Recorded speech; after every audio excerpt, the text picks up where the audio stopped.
4 years of high school, I worked at a family Korean restaurant. The family that owned the restaurant were wonderful and open about the culture and were open about the culture they had grown up in. The owner had immigrated from Korea to Alabama in 1980. With his hardworking and educational background, he was able to afford to get the rest of his family over legally. Working at this restaurant opened my eyes to various cultures and languages that I had previously been uncomfortable about because I didn't understand them. And thanks to all they have done for me and the view of humanity, I decided to do my informative presentation on the lovely cuisine of the Korean people. This presentation is to highlight key differences between authentic Korean food and the mainstream New York style Chinese, and to showcase some wonderful Korean dishes. Some of the major differences between the two are the flavor of their food and how they eat their food. When it comes to the flavor, there's complementary vegetables that have to do with it.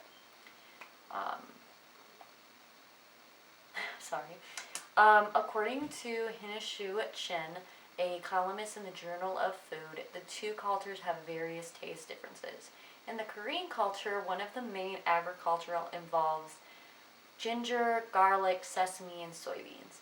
Chinese food does not incorporate these flavors as often as they do the sweet and sour sauce and the orange. North Korea emphasizes these flavors inside their vegetable noodle and dishes. The second large difference between Korean culture with their food and Chinese culture with their food is how they eat it.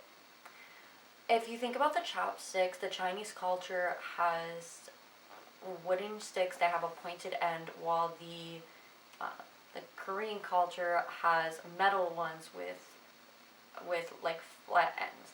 The reason for this is because the Industrial Revolution happened later in time than the Chinese Revolution did. So Korea was able to incorporate beef and meat into their foods. So this gives more leverage to pick up the meat. Now, when it comes to Korean's traditional cuisine, I have 3 dishes out to examine. So the first one is going to be kimchi, which I used the research of social scientist in Korea, and they wrote a discussion on the origin of kimchi. Kimchi is made by fermenting Chinese cabbage or radish with lactic acid bacteria, and there are about 200 types of kimchi in Korea. It is typically a side dish or a condiment, and it is often referred to similar Chinese foods such as pao chow and sukimano.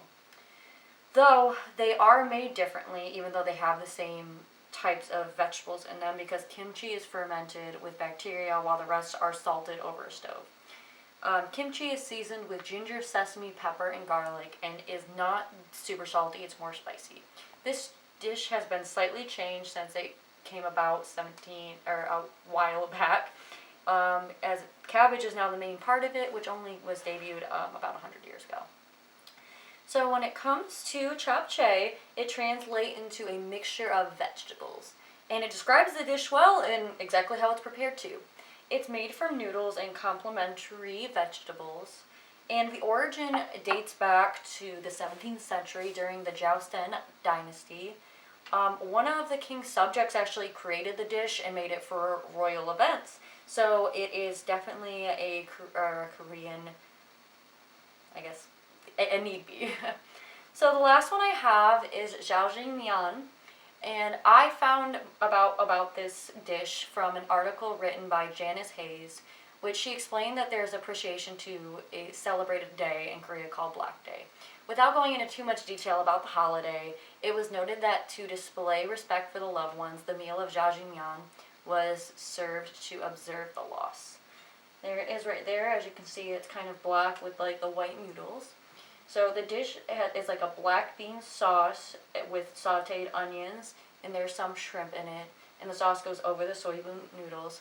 It would be a dish for a dinner of Black Day. This dish is seen as a Korean must next to kimchi, so it's always on the plate.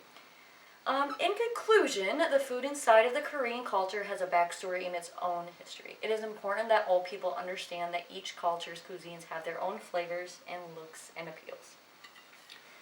And from there, this was given, or this I bought from the restaurant that I work at, and it is authentic and made with love. So I appreciate it, and thank y'all for watching. Thank you.